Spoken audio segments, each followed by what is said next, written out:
Hello students, so this time we are here for class 11th and the topic is laws of chemical combination. This is the same topic which is in class 9th and one by one we will just study one of them. Okay, so the first law is law of conservation of mass. Clear? In short I will just write COM. आपके पास पूरा लिखा हुआ है detail में conservation of मास. तो initially आपके पास Lomonosov ने इसको फॉरवर्ड किया था. किसको? लोमोनोसोव ने फॉरवर्ड किया आपके पास एंटोन लॉरेंट लेवोजियर को. तो एंटोन लॉरेंट लेवोजियर ने फाइनली इसको आपके पास स्टेबलाइज किया था. तो डैट मीन्स डिस्कवरी जो थी वो लोमोनोसोव की थी, इसको स्टेबलाइज किसने किया आपके पास? Laurent Lavoisier. Okay, so that means what it states, statement क्या है इसका? That is very important thing. हमने पढ़ा भी हुआ आपके पास, देख लेते हैं एक बार फिर से. क्या? The mass of matter in any physical or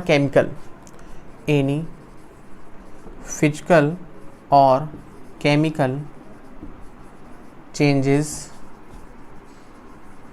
remains constant and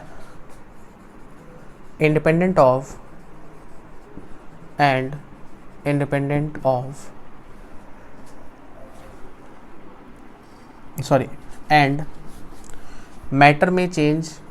matter may change its form.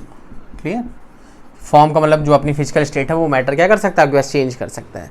Logic समझ में आ रहा है कि mass of matter in any physical और केमिकल चेंजेस, कि कोई भी फिजिकल या केमिकल चेंज हो रहा हो, जो टोटल मास होता है हमारे पास मैटर का, वो हमेशा क्या रहता है आपके पास? कांस्टेंट रहता है. इवन मैटर जो आपके पास है वो अपनी स्टेट क्या कर सकता है? चेंज कर सकता है. तो यहाँ पर एंड लगा करके आप लिख सकते हो कि तो matter can change it's form, कि आपके पास मैटर अपनी फॉर्म चेंज कर रहा है लेकिन वो आपका टोटल सेम आ रहा है. कहने का मतलब कि यदि आपके पास यहाँ से हमने रिएक्शन ले ली H2 + O2 और एरो में क्या गया आपके पास? H2. अब यदि इसको बैलेंस करना है तो यहाँ पर 2 कर दिया, फिर यहाँ पर 2 कर दिया. तो अब आप देखिए जरा हमारे पास क्या है? हाइड्रोजन का 1 होता है, 2 टाइम्स से तो 2 हो गया, तो 2 × 2 क्या हो गया? 4 ग्राम. टोटल आपके पास 4 एटम्स हैं. यहाँ पर आपके पास देखेंगे तो कितना हो जाएगा? 2 × 16 मतलब 32 ग्राम. अब ऐसे ही आपके पास यहाँ पर यदि देखोगे आप तो 2 × ये क्या हो जाएगा? 2 + 16 तो मतलब 18 और 2 36 ग्राम. तो टोटल जो मास हमारे पास है वो आपका इक्वल होना चाहिए किसके? रिएक्टेंट का प्रोडक्ट के. लॉजिक समझ में आ रहा है हमारे पास? बात समझ में आ रही है? तो डैट इज द रीजन कि रिएक्शन में बैलेंसिंग इसीलिए हमने पढ़ी थी क्योंकि हम आपके पास इन केमिकल कॉम्बिनेशन के लॉज को क्या कर सकें? सेटिस्फाई करा सकें. अब यहाँ पर सपोज करिए हम इसको ले दें 2 ग्राम, तो ऑब्वियसली बात है ये भी हमारे पास क्या हो जाएगा? 16 ग्राम. और फिर आपके पास जो नेक्स्ट वाला पोर्सन है वो भी क्या हो जाएगा हमारे पास? 18 ग्राम. मतलब आप किसी को भी चेंज करोगे तो उसका इफेक्ट आपके पास जस्ट जितने भी आपके पास कंबाइनिंग सब्सटेंसेज हैं सब में पड़ेगा आपके पास. कहने का मतलब कि आपने इसको जस्ट डबल कर दिया, 8 ग्राम कर दिया, तो अब ये भी डबल हो जाएगा हमारे पास 64 ग्राम. तो अब ये भी हमारे पास डबल हो जाएगा, तो कितना हो जाएगा? 36 × 2 दैट इज 72 ग्राम. बात समझ में आ रही? तो लॉ ऑफ केमिकल कॉम्बिनेशन आपके पास यही बता रहा है आपको कि टोटल जो मास है रिएक्टेंट का वो इक्वल होना चाहिए टोटल मास ऑफ प्रोडक्ट के. क्लियर? यहाँ से हम एक क्वेश्चन कर लेते हैं कि सर बोलो कि इससे सर क्वेश्चन कैसे फ्रेम होता है, तो वो भी देख लेते हैं. क्वेश्चन है आपके पास 6.8 gram of NaSCO3 combines with 15.8 gram of CH3COOH and residue of 18.0 gram is obtained. Calculate mass of CO2 evolved. अब आप बोलो सर CO2 कहाँ से आ गई? आपने तो इसके बारे में डिस्कशन ही नहीं किया. तो उसके लिए आपको रिएक्शन लिखना आना चाहिए और इसके लिए आपको क्लास 10th में पढ़ाया गया है. यदि आपको नहीं आती है तो आप वीडियो देख सकते हैं, प्लेलिस्ट में जाके क्लास 10th में पहला चैप्टर चेक कर सकते हैं. यहाँ पर देखिए ज़रा हमारे पास CH3COOH. अब यहाँ पर जब हम आपके पास रिएक्शन कंप्लीट कराएंगे तो ये प्रोवाइड करा देगा CH3COONA sodium ethanoate plus H2O plus CO2. Clear? तो मतलब आपके पास क्वेश्चन में ये बोला गया है कितना? 6.8 ग्राम. ये कितना बोला गया आपके पास? 15.8 ग्राम. और बात आती है रेसिड्यू की. बोलो सर रेसिड्यू तो क्या होता है? रेसिड्यू का मतलब जब रिएक्शन होती है तो जो नीचे पोर्शन बचता है हमारे पास, कहने का मतलब कि जो आपके पास ये कंडीशन होगी किसकी, जो आपका ये सॉल्ट हो गया, जो आपका वाटर हो गया, तो ये तो आपका सॉल्यूशन में रहेंगे, प्रोडक्ट साइड में रहेंगे, लेकिन जो गैस है वो आपकी एस्केप आउट कर जाएगी। गैस नहीं सॉल्यूशन में कभी भी रुकती है आपके पास, तो डैट इज अगेन कि गैस एस्केप आउट होने के बाद बचा क्या सॉल्यूशन में, that is called residue. Clear? तो इस पूरे का आपके पास मास दिया गया, इस चीज़ को आपको याद रखना था, वरना आप क्वेश्चन गलत कर देते हैं। और इसको आप लेट कर लो कि भाई हमारे पास ये x हो गया। क्लियर? अब according to law of conservation of mass, total mass of reactant equal to total mass of product. यहाँ पर बात समझ में आ रही है, बिना आपको ये देखे हुए कि क्या रिएक्शन बैलेंस है या नहीं है, ऑलरेडी ये एक्सपेरिमेंटल डाटा दिया गया है। क्लियर? तो जब कभी क्वेश्चन में डाटा दिया गया होता है तो आपको वहाँ पर बैलेंसिंग से मतलब नहीं है, मतलब इस चीज़ से है कि क्या आपके पास क्वेश्चन कह रहा है। यदि मोल्स निकालना तो फिर हम जरूर बैलेंसिंग देखेंगे। बात समझ में आ रही है? तो हर एक चीज़ की कंडीशन है अपनी अपनी। तो यहाँ पर हमने ऐड कर दिया, ये हो गया टोटल मास ऑफ रिएक्टेंट, हमने इसको इक्वल करा दिया किसके, टोटल मास ऑफ प्रोडक्ट के। और यहाँ से हम देख रहे हैं क्या कि जब हम इसको ऐड करा रहे हैं तो ये हो गया 22.6 माइनस 18.0, तो आंसर क्या आ गया हमारे पास 4.6 ग्राम। तो ये था हमारे पास। ऐसे आपके पास क्वेश्चंस पूछे जाते हैं किसमें, law of conservation of mass. Okay, so just note it down. And the next topic is law of definite proportions. अच्छा, ये डेफिनेट प्रपोर्शन है और इसी को हम बोलते हैं क्या, लॉ ऑफ कांस्टेंट कंपोजिशन। कि या तो डेफिनेट प्रपोर्शन कह दो और या फिर हमारे पास उसको आप कांस्टेंट कंपोजिशन कह दो, बात हमारे पास क्या है उसमें सेम है। तो क्या है हमारे पास, लॉ ऑफ डेफिनेट प्रपोर्शन, या इसी को हम बोल देते हैं क्या, कांस्टेंट, क्योंकि आपके पास कन्फ्यूजन काफ़ी क्रिएट हो जाती है इन लॉ को लेकर के, तो इसलिए उसके सारे नाम यदि हमें पता होंगे तो कहीं दिक्कत नहीं होगी, यदि नहीं पता होगा तो दिक्कत हो जाएगी। क्लियर? तो बात समझ में आ रही है? तो क्या हो गया हमारे पास, डेफिनेट प्रपोर्शन और या फिर कांस्टेंट कंपोजिशन। अब इस लॉ का क्या स्टेटमेंट देख लीजिएगा हमारे पास, इन अ केमिकल कंपाउंड, किसमें, chemical compound, in a chemical compound the mass ratio of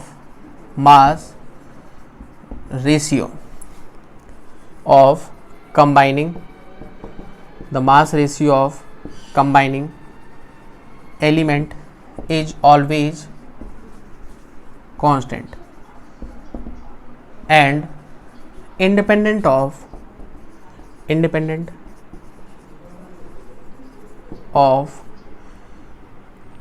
method of preparation. Clear? मतलब आपका ये उस चीज़ पर डिपेंड नहीं करता है कि ये चीज़ कैसे प्रिपेयर करी गई, सिर्फ इस चीज़ पर डिपेंड करता है कि कोई भी केमिकल कंपाउंड, याद रखिएगा हमारे पास आ बोला गया है, सिर्फ पर्टिकुलर केमिकल कंपाउंड की बात करेगी, सारे केमिकल कंपाउंड की बात नहीं करी गई है, और उन्हीं एलिमेंट्स की बात करी गई है जो हमारे पास उसमें कंबाइन हो रहे हैं, और उनका जो हमारे पास मास रेशियो होता है वो हमेशा क्या रहता है, कांस्टेंट। ये डॉट लगा हुआ है, शॉर्ट में लिखा हुआ है TNT, आप ऐड कर सकते हो, जो सर ने गलत लिख दिया। खैर, बात समझ नहीं आ रही, तो अब इसका एग्जांपल देख लेते हैं जरा हमारे पास क्या है। जैसे हमने ले लिया CO2, अब CO2 में देखिएगा लॉजिक हमारे पास क्या है कि कार्बन कितना है आपके पास, कार्बन है आपके पास 12 ग्राम और ऑक्सीजन कितना है 32, इसका रेशियो निकालो तो कितना आ गया आपके पास 3:8। क्लियर? मतलब ये रेशियो हमेशा फिक्स है, जब कभी भी आपके पास ये 3 पार्ट में होगा तो ये हमेशा 8 पार्ट में होगा ही होगा। बात समझ में आ रही है, लॉजिक समझ में आ रहा है हमारे पास। कहने का मतलब कि सपोज करो आपने बोल दिया कि भाई हमारे पास कार्बन सर 4 ग्राम कर दिया आपने, तो हम बोल दें कि भाई हमें कितना ऑक्सीजन चाहिए, तो आपको फॉलो करना है क्या, 3:8 को। लॉजिक समझ में आ रहा है हमारे पास।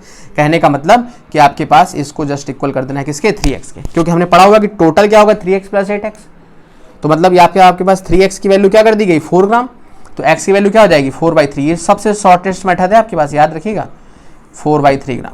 या फिर आप इसको सॉल्व ना भी करो तो आपके पास x की वैल्यू क्या आ गई 4/3, तो मतलब जो रेशियो होता है वो क्या होता है हमारे पास, समथिंग कुछ ऐसा कि मतलब आपके पास 3x और 8x, यही तो होता है। अब 4/3 हमारे पास रख दिया गया यहाँ पर, ये तो लॉजिक समझ में आ रहा है आपके पास कि मतलब आपके पास इस 3x की वैल्यू क्या दे दी गई है 4, तो यहाँ से आपके पास 8x जो इसकी वैल्यू है ये क्या आ जाएगी हमारे पास, x की वैल्यू आ गई 4/3, तो क्या हो जाएगा 8 × 4/3, तो मतलब 32/3। तो जब यहाँ से आपके पास देख रहे होगे आप 32/3, इसको हटाना है तो यहाँ से आप इसको हटा दो, ये 3 का मल्टीप्लाई करा दो इसमें, तो क्या हो जाएगा 12:32। तो वही कंडीशन हमारे पास आ गई। बात समझ में आ रही है कि यहाँ पर हमने क्या बोला कि सर आपने कार्बन को कर दिया 4 ग्राम, अब हमको बताना है कि हमको कितना ऑक्सीजन चाहिए। बात समझ में आ रही है हमारे पास। तो हमने क्या बोला आपके पास कि ये 4x किसकी वैल्यू, 4 किसकी वैल्यू, 3x की वैल्यू है। बात समझ में आ रही है? तो 3x को इक्वल कर दिया 4 के, तो x की वैल्यू क्या आ गई 4/3 दैट इज 1/33। यदि आपको बोला कि कितना ऑक्सीजन चाहिए तो 8x में वैल्यू रख दो, 8 × 4/3 मतलब आपके पास इतना चाहिए हमको क्या, ऑक्सीजन। इतना ऑक्सीजन मिल जाए तो हमारा आंसर सॉल्व हो जाएगा। यदि आपने देखा वही कंडीशन यहाँ पर क्या 32/3। बात समझ में आ रही है? इसको हटाने के लिए हमने 3 का मल्टीप्लाई करा है, तो ओवरऑल कंडीशन वही है। यदि आप सपोज करो हमारे पास ले लो क्या H2 में आप देखो यहाँ पर 2 है, ये कितना है आपके पास 16 है, तो अब आप देखो रेशियो कितना आ रहा है 1:8 आ रहा है आपके पास। क्लियर? अब यदि आप कार्बन सपोज करो हाइड्रोजन कर दो आपके पास 4 ग्राम, अब आप बोलो सर कितना ऑक्सीजन चाहिए, तो भैया जब आपने इसको डबल कर दिया 4 टाइम्स कर दिया 1:8 से, या यहाँ से देख लो डबल, यहाँ से देख लो तो 4 टाइम्स कर दिया, तो ऑब्वियस सी बात है इसका ही 4 टाइम्स हो जाएगा, मतलब आपके पास क्या हो जाएगा हमारे पास 32 ग्राम। तो यहाँ से रेशियो क्या आ जाएगा 4:8। बात समझ में आ रही है? तो डैट इज रीजन कि एवरी टाइम जब कभी भी आपको यहाँ पर पढ़ना है डेफिनेट प्रोपोर्शन का मतलब कि उनका रेशियो क्या रहेगा, कांस्टेंट रहेगा। और याद रखिएगा इसमें बड़ा कंफ्यूजन होता है दोनों में। बात समझ में? ये पर्टिकुलर एलिमेंट के लिए होता है, पर्टिकुलर केमिकल कंपाउंड के लिए, और ये आपका उन्हीं एलिमेंट्स के अलग अलग कंपाउंड्स के लिए होता है। क्लियर? ये आपका सिंपल सा एक ही केमिकल कंपाउंड के लिए होता है, ये आपका 2 अलग अलग केमिकल कंपाउंड्स के लिए होता है। बात समझ में आ रही है? हमारे पास एलिमेंट्स दोनों में क्या रहते हैं, सेम रहते हैं। क्लियर? तो इसका हम एक क्वेश्चन कर लेते हैं जिससे आपको और आइडिया हो जाए कि कैसे सर आपके पास हम इसको प्रूव कर सकते हैं, किसको, लॉ ऑफ डेफिनेट प्रोपोर्शन को। नोट डाउन कर लीजिए। Verify the law used in it. Okay, so अब देखिए जरा ये क्वेश्चन लिखा हुआ, अब इसमें बोला गया आपके पास, आप तो आइडिया होगा नहीं आपको कि भाई कौन सा लॉ इसमें आपको वो करना है। क्लियर? तो क्वेश्चंस में दिया गया होता है कभी, लेकिन यहाँ पर आपको खुद से समझना होगा कि एक्चुअल में इसमें कौन सा लॉ है। तो अब आप देखो जरा क्या लिखा हुआ है, 1.375 इतने ग्राम लिखा हुआ है क्या, क्यूपरिक ऑक्साइड, मतलब कॉपर ऑक्साइड बोल सकते हैं, रिडक्शन कर रहा है, और ये हाइड्रोजन कितना दे रहा है, इतना हाइड्रोजन हमारे पास दे रहा है। क्लियर? रिडक्शन हाइड्रोजन के साथ कंबाइन करके आपके पास इतना आपके पास क्या प्रोवाइड करा रहा है, कॉपर। क्लियर? तो टोटल आपके पास कॉपर ऑक्साइड इतना है और उसमें कॉपर कितना प्रेजेंट है, इतना। और ऐसे यदि हम फाइंड आउट करना चाहें आपके पास कि दूसरा एक्सपेरिमेंट है, तो टोटल आपके पास मेटेलिक जो कॉपर है, मेटेलिक कॉपर वो इतना है, और जो प्रोड्यूस हो रहा है हमारे पास वो इतना है हमारे पास। बात समझ में आ रही है? क्लियर? कि मतलब इतना जो आपके पास कॉपर है वो आपका इतने कॉपर ऑक्साइड में प्रेजेंट है। तो मतलब हमें करना क्या है इसमें हमें रेशियो निकालना है कि भाई आपके पास इसका रेशियो क्या है, और यदि आपके पास इसका रेशियो सेम आ गया तो मतलब यहाँ से ये पता चल रहा है कि कंपोजिशन कोई भी हो कॉपर का ऑक्सीजन के साथ, कॉपर का ऑक्सीजन के साथ, क्योंकि आप देख रहे हो ना कॉपर ऑक्साइड, तो कॉपर ऑक्सीजन के साथ जब कभी भी कंबाइन होगा, भले वहाँ पर मास आपके पास चेंज हो जाए, लेकिन आपके पास जो रेशियो है कंबाइनिंग वो हमेशा क्या रहेगा, सेम रहेगा। तो अभी हमने पढ़ा था कि हाइड्रोजन आपके पास क्या था 2:16 था, तो यदि हाइड्रोजन को हमने 4 कर दिया तो ऑक्सीजन आपके पास डबल हो गया था 32। तो वैसे यहाँ पर भी है कि कॉपर यदि आपके पास थोड़ा बहुत चेंज हो गया तो जो पूरा मास है वो भी अलग हो जाएगा, चेंज हो जाएगा। यदि आपके पास सपोज करो इस केस में चेंज हो गया तो इसमें भी दूसरा हो जाएगा। लॉजिक समझ में आ रहा है? मतलब कॉपर और ऑक्सीजन का जो रेशियो है वो हमेशा सेम रहेगा। और ऐसा हम कैसे फाइंड आउट कर सकते हैं, जब इन दोनों कंडीशंस में कॉपर का अमाउंट जो है, कॉपर का परसेंटेज है, उसका रेशियो क्या आ जाए, सेम आ जाए। तो कहने का मतलब देखिएगा जो फर्स्ट एक्सपेरिमेंट है हमारे पास, फर्स्ट एक्सपेरिमेंट में हम यदि देखें परसेंटेज ऑफ कॉपर, तो परसेंटेज ऑफ कॉपर कैसे निकाल सकते हैं हम, आपके पास जो कॉपर का अमाउंट है 1.098 अपॉन जो हमारे पास टोटल आपका दिया गया है 375 मल्टीप्लाइड बाई क्या कर देंगे आपके पास 100। यहाँ से इसको हम डिवाइड करा दें, तो देख लीजिए ज़रा जल्दी से डिवाइड करा लेते हैं, कैलकुलेशन तो याद नहीं हमको। खैर अब देख लीजिए यहाँ पर हमारे पास, तो यहाँ से यदि हम डिवाइड कराते हैं तो कितना टाइम जाएगा हमारे पास,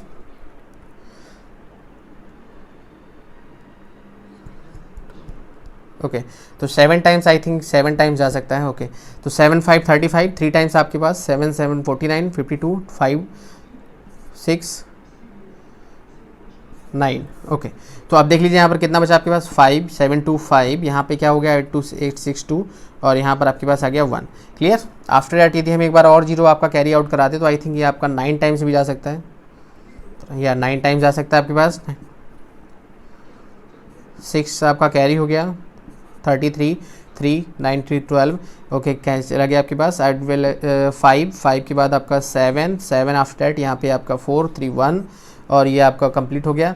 आफ्टर दैट यदि हम एक बार और इसको कैरी आउट करा दें तो ये आपका 1 आ जाएगा। तो अप्रॉक्सीमेट आपके पास कितना आ रहा है 0.791 मल्टीप्लाइड बाई यदि 100 करा दिया हमने तो क्या आ जाएगा 79.1%।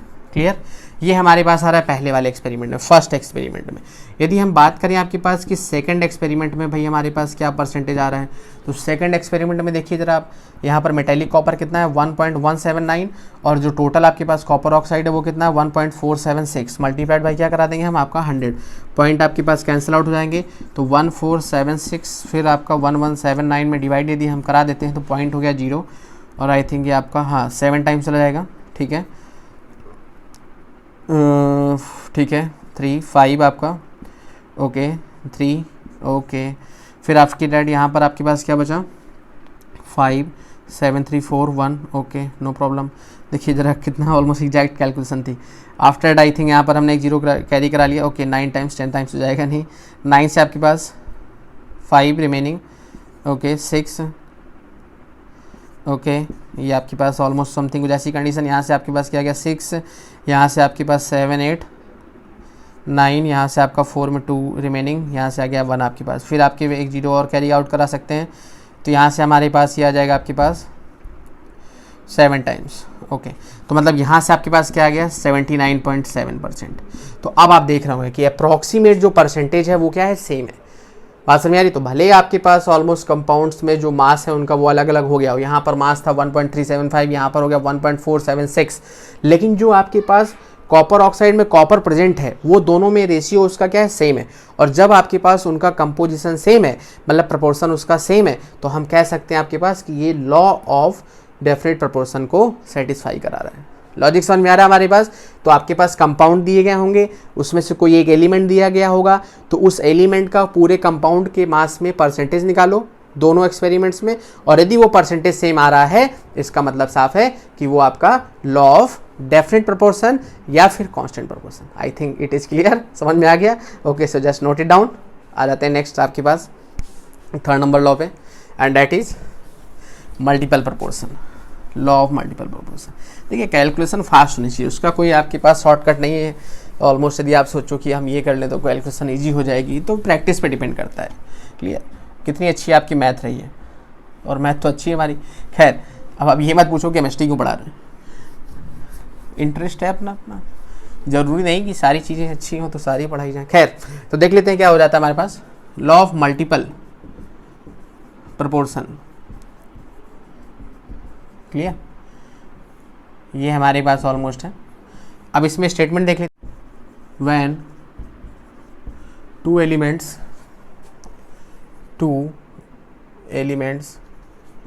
combine to form two or more compounds,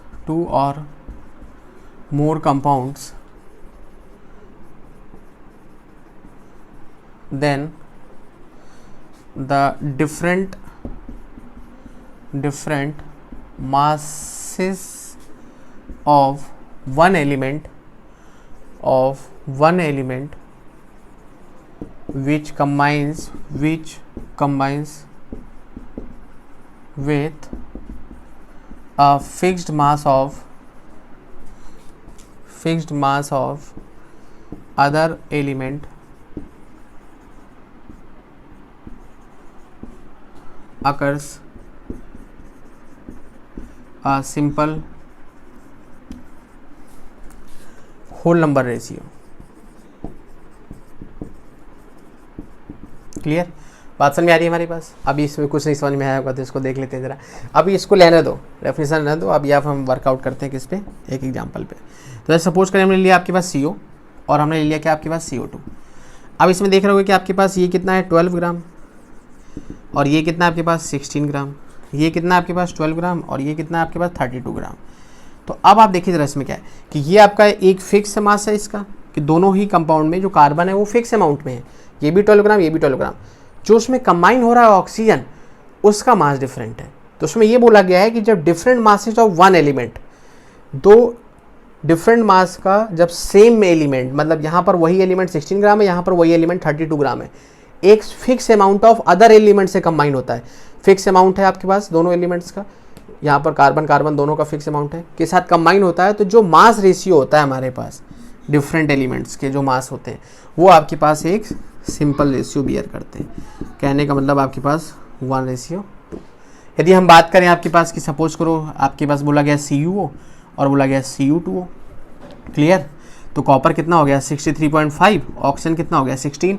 यहाँ पर देखिए ज़रा कॉपर कितना हो गया 63.5 और रेशियो क्या हो गया हमारे पास 16। दोनों में ऑक्सीजन क्या है सिंगल टाइम है, और जब ऑक्सीजन सिंगल टाइम है तो सीधा सा लॉजिक है हमारे पास कि हम यहाँ पर रेशियो किसका निकालेंगे, जो डिफरेंट मास वाला है। और डिफरेंट मास वाले का जो रेशियो निकालेंगे ना हम, तो आपके पास क्या आ जाएगा 1:2। बात समझ में आ रही है हमारे पास। तो वही बोला गया है कि when two element combine to form 2 और मोर, क्लियर, 2 और मोर, दो आपके पास से ज़्यादा भी फॉर्म कर सकते हैं compounds, then the different masses of one element which combines with the fixed mass of other element occurs a simple whole number ratio. अब यहाँ पे समझिएगा कौन simple whole number ratio occur कर रहा है, वन एलिमेंट। ये then the different masses of one element, यहाँ तक आपको समझना है, which combines with a fixed mass of other element occurs a simple whole number ratio की, मतलब जो इसका रेशियो है वो क्या आना चाहिए आपके पास, फिक्स आना चाहिए, क्लियर। जैसे हम बात करते हैं आपके पास H2O एंड H2O2 की, हाइड्रोजन ऑक्सीजन सेम एलिमेंट है, तो अब H2 में देख लो आप, यहाँ पर क्या हो जाएगा 2:16 और यहाँ पर क्या आ जाएगा आपके पास 2:32। लॉजिक समझ में आ रहा है हमारे पास। तो यहाँ पर आपके पास क्या है कि ये तो आपका सेम हो गया मास, तो यहाँ पर इसको कैरी कर लो तो क्या हो जाएगा 16:32, दैट इज क्या आ जाएगा आंसर 1:2। यदि आपको नाइट्रोजन कंपाउंड में देखना है तो आप देख लो जरा NO2 एंड N2O में। बोलो सर ये तो थोड़ा सा टिपिकल हो गया, तो इसको स्टार मार्क करेंगे ना। खैर अब देखो जरा इसमें क्या है, इसमें यहाँ पर एक नाइट्रोजन है, अब यहाँ पर 2 नाइट्रोजन है, इसमें 2 ऑक्सीजन है, इसमें 1 ऑक्सीजन है, तो भैया हमको कोई एक फिक्स अमाउंट में चाहिए। कहने का मतलब कि या तो आप एक ऑक्सीजन का निकाल लो यहाँ से कितना नाइट्रोजन चाहिए हमको, और या यहाँ से निकाल लो कि एक नाइट्रोजन में कितना ऑक्सीजन चाहिए हमको। तो सपोज करो हमने नाइट्रोजन ले लिया 14 और ये कितना हो गया हमारे पास 32, क्लियर। ये 32 हो गया, ये कितना हो गया 14, क्लियर। इसको लीव करने दो। यहाँ पर देखो जरा, यहाँ पर ये हो जाएगा कि ये 28 है। अब देखो जरा 28 जो ग्राम है नाइट्रोजन वो कितने ऑक्सीजन के साथ रिएक्ट कर रहा है, 16 ग्राम के साथ। तो 1 ग्राम नाइट्रोजन कितने के साथ करेगा आपके पास 16/28। तो यदि 14 ग्राम बोलते हैं हम नाइट्रोजन आपके पास, तो 16/28 इंटू 14, तो यहाँ से आपके पास क्या आ जाएगा आपका 8 ग्राम ऑक्सीजन। मतलब हम यहाँ पर लिख सकते हैं क्या, यहाँ पर हम ये लिख सकते हैं कि 14:8। लॉजिक समझिए हमारे पास क्या है कि हालांकि ये आपके पास कितना है, ये ऑलमोस्ट आप इसको यदि देखो तो ये 28/16 है, लेकिन हमको क्या चाहिए, हमको कोई एक फिक्स कराना है। तो या तो आप ये फिक्स करा दो, ये आपके पास दोनों का सेम कर दो, तो इसको हाफ कर दोगे तो ये 7 हो जाएगा, और या फिर आप ये दोनों का सेम करा दो। तो सेम कराने के लिए इसको हाफ करना पड़ेगा, तभी तो 14 होगा। तो कोई एक फिक्स मास होना चाहिए, दूसरा वाला चेंज होना चाहिए, दोनों चेंज नहीं होने चाहिए। तो दैट इज द रीजन कि यदि आपने इसको आपके पास चेंज किया तो इसको 14 करोगे, हाफ करोगे तो ये भी हाफ हो जाएगा। तो मतलब ये क्या हो जाएगा 14:8।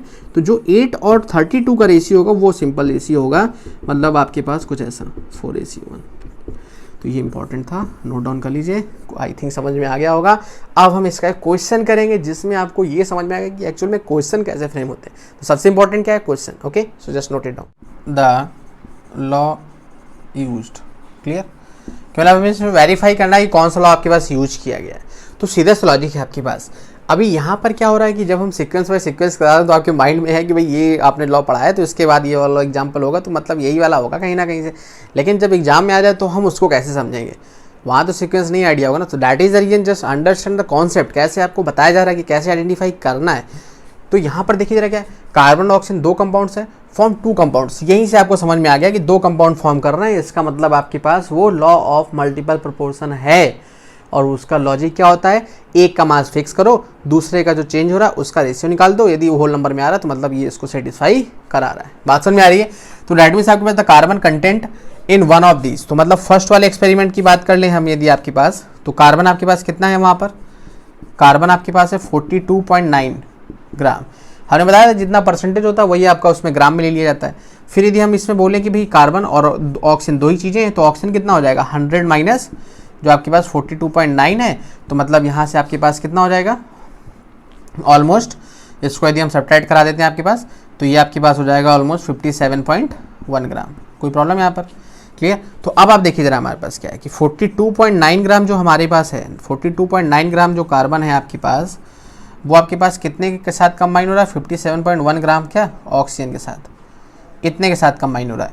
तो यदि हम आपके पास बोलें कि 1 ग्राम कार्बन कितने के साथ कंबाइन होगा, तो ऑब्वियस सी बात है आपके पास 57.1 अपॉन क्या कर दें आप 42.9। तो यदि हम इसको डिवाइड कराते हैं, पॉइंट आपके पास रिमूव हो जाएगा। अब आप इधर देख लो, 429 डिवाइड बाई 571, तो 1 टाइम तो कन्फर्म है आपके पास जाएगा 429। फिर 11 में 9 2 आपके पास, यहाँ 6 में 2 गया 4, आफ्टर एट 1, तो यहाँ से हमने पॉइंट लगा दिया आपके पास, फिर 0, तो आई थिंक 3 टाइम्स और चला जाएगा, तो 57 और 57 का मतलब 12, तो ये आपके पास कितना हो जाएगा? सॉरी 87 होता है ना? हाँ 87। तो अब आपके पास देखिएगा हमारे पास यहाँ पर कंडीशन क्या होगी, ये रिमेनिंग इसको सब्ट्रैक्ट कराएंगे आपके पास, तो सब्ट्रैक्ट होने पर क्या आ जाएगा? यहाँ पर आ जाएगा 3, यहाँ पर क्या आ जाएगा 3, यहाँ पर क्या आ जाएगा हमारे पास 1। लॉजिक क्लियर है? फिर आपके पास एक 0 हमने कैरी कर दिया, तो फिर आई थिंक आपके पास 3 टाइम्स चला जाएगा, क्योंकि 1287 है ना, तो फिर से आपके पास इतने टाइम्स चला जाएगा। क्लियर? तो मतलब यहाँ से क्या आ गया 1.33, मतलब 1.33 ग्राम चाहिए हमें क्या आपके पास ऑक्सीजन। ये तो हो गया आपके पास पहला एक्सपेरिमेंट। यदि हम बात करें आपके पास सेकंड वाले की, तो सेकंड वाले केस में आप देख पा रहे होगे हमारे पास कि 27.3 ग्राम है, कार्बन कितना है 27.3 ग्राम, तो ऑक्सीजन कितना हो जाएगा 100 माइनस 27.3, तो मतलब आपके पास ये कितना हो गया 0.7, और 7 आपके पास यहाँ बचा कितना, आपके पास बचा 9 2, और ये कितना बचा आपके पास 72, तो ये 72.7 ग्राम हो गया हमारे पास। क्लियर? अब यदि वही देखना चाहे लॉजिक आपकी, यदि आपके पास 27.3 ग्राम है क्या हमारे पास कार्बन, तो ये कितने के साथ कंबाइन हो रहा है आपके पास 72.7 ग्राम क्या आपके पास है ऑक्सीजन। तो यदि हम इसको 1 ग्राम कर दें आपके पास, तो 1 ग्राम का मतलब क्या हो गया 72.7 अपॉन 27.3। तो यदि हम आपके पास यहाँ से डिवाइड कराना चाहें इसमें क्या 273 का आपके पास यदि डिवाइड कराना चाहें 727 में, तो आप देखिए जरा 3 टाइम्स हमारे पास तो कन्फर्म जाएगा आपके पास 3 टाइम्स। अब 3 टाइम्स ये गया तो आपके पास यहाँ से कितना आ गया 9, और फिर आपके पास 21, और फिर 2 23, फिर 2 8, सॉरी 2 टाइम्स जाएगा आई थिंक ये आपका। ओके, तो 2 टाइम्स हमारे पास, तो 2 टाइम्स क्या आ गया हमारे पास 6, फिर 2 14, फिर आपके पास आ गया 5, फिर आपने सब्ट्रैक्ट करा दिया तो 1, फिर यहाँ से आ गया 8, फिर यहाँ से आ गया 1, यहाँ से लगा दिया पॉइंट, फिर 0, फिर आपके पास कितने टाइम्स जाएगा आई थिंक ये आपका ऑलमोस्ट 6 टाइम्स, तो 6 से 18, 1 रिमेनिंग आपका, 1 रिमेनिंग आपके पास, फिर आपके पास यहाँ से 3, और यहाँ से आ गया 16, तो फिर ऑलमोस्ट आप देख सकते हो कि 2, फिर यहाँ से 10 7, एज वेल एज यहाँ से आ गया 1, फिर आपके पास 0 हो गया आई थिंक, फिर से सेम देख रहे हो आप 1638, तो यहाँ से कितना आ गया आपके पास 2.66 ग्राम। तो अब आप लॉजिक समझिएगा, हमने दोनों तरफ फिक्स कर दिया, हमने दोनों तरफ क्या कर दिया 1 ग्राम कर दिया, यहाँ पर भी क्या कर दिया 1 ग्राम कर दिया, तो कार्बन दोनों तरफ जब फिक्स कर दिया तो फिर जो डिफरेंट मास आ रहा है किसका ऑक्सीजन का, उसका रेशियो निकाल लो, तो क्या हो जाएगा 1.33 रेशियो 2.66, तो आंसर क्या आ गया 1:2, मतलब ये आपका सिंपल होल नंबर रेशियो है, और दैट इज द रीजन कि this will follow the law of multiple proportion. Okay, so just note it down. बात समझ में आ गई? Clear? Okay, so that means यहाँ पर इस वीडियो में हम 3 ऑलमोस्ट लॉस पढ़ रहे हैं, क्योंकि हमने इसके एग्जांपल्स भी पढ़े ऑलमोस्ट, और फिर उसके बाद उसका स्टेटमेंट भी लिखा, तो इसका वीडियो लेंथ ऑलरेडी हो चुका है। तो यहाँ पर आपके पास सेम कंडीशन, जो दूसरा वीडियो होगा उसमें 3 लॉज होंगे। 3 लॉज कौन कौन से? Law of equivalent proportion, that is आप उसको कह सकते हैं हमारे पास, एज वेल एज दूसरा आपके पास क्या हो जाएगा गैली-लुसाक्स लॉ, और तीसरा हो जाएगा आपके पास क्या Avogadro's law, that is Avogadro's hypothesis. Okay, so in this video we will just re only 3 ones, as well as just wait for next one, also just study about these topics. Okay.